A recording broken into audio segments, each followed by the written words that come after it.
Hey, what's up guys? How's everyone doing? Today we're going to be unboxing the Solar F1. All you need is a pair of scissors or a knife. With that out of the way, let's get into it.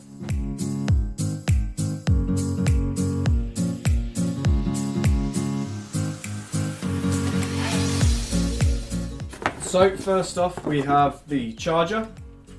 We've also got the seat. We've got the instructions, very important. And then lastly, we've got the scooter itself. Okay, so this is it. This is the Solar F1. As you can see, it's all folded down at the minute, but that's obviously just for transport. What we're going to do in a second, we're going to take you outside into the garden, and then we can have a proper look around, and I can also show you how to unfold it, add the seat, and then just have a good look around the scooter. So with that said, let's go. So when it comes to unfolding the F1, all you have to do is pull this red pin at the bottom of the T-bar, and then it will lift up like this.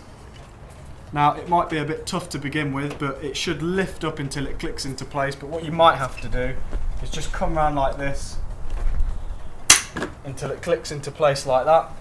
And then what you can do is just take the handlebars and lift them up like the other scooters until they click into place like so. And now that we've done that, what we can do is install the seat. I do apologise about the sun, it's causing havoc with the lighting today, but there we are. So installing the seat, what you want to do first is lift this little structure here until it clicks into place, and then slide this across, tighten it down like that, and then you can get your assembled seat, lift this catch, and it will just slide in there like that. Make sure it's the right height for you, twist this round and lock it off like that. So now that we've successfully unfolded the F1 and installed the seat, what you want to do next is perform your pre-ride checks. This is very important, and the way you do this is you take your tools provided with the F1 in the box. It's just these two Allen keys here, and what you want to do is methodically go around the scooter and just tighten up any loose nuts and bolts that may become loose during transit. This is very common, but it's just good practice to go over before you first ride and just make sure everything's tight. It ensures your safety, and it also protects the scooter as well from any damage. So now that we've set up the scooter, what we can do is we can have a good look around. So just starting at the top here on the handlebars, you've got your LCD display, which displays things like your speed and your battery life. You've also got your front and rear brakes. You've got your switch here for your front LED and your side LED strip lights. Just below that you've got your indicators left, right and off, and then also your horn as well. Moving down the scooter then to the bottom, you'll notice this scooter has two 10-inch pneumatic tyres. You'll notice your front LED light, which also acts as your horn as well, which is also the speaker. You've got your front wheel with your front shock absorbers and disc brakes. Moving along the scooter, you've got the wide deck with the grip tape, and this also houses the battery as well, which is good for around 21 miles per charge, depending on how you use it, of course.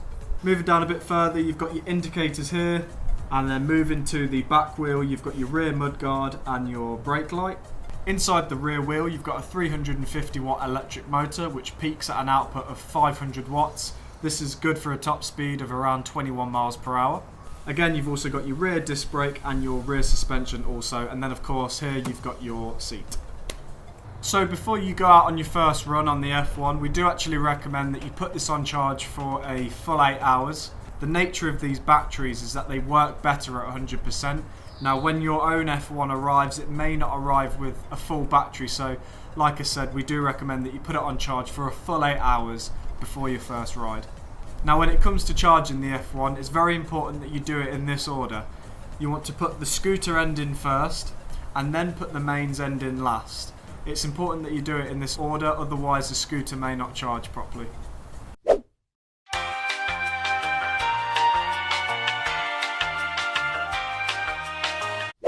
So to fold down the F1, what you're going to want to do is just remove this seat by unhooking that latch and taking out the seat. Once you've done that, simply pull this lever on the structure here, and this should bend down like this. Then all you need to do is just pull this red pin like we did to unfold it. So you just pull this out, and then the T-bar should just fold down like this. And then to finish off, you bend in your handlebars like that, and you're good to go. So that's it for today's video. I hope you've enjoyed it and hope you found it informative. And with that said, we hope you enjoy your F1 electric scooter. Thanks for watching.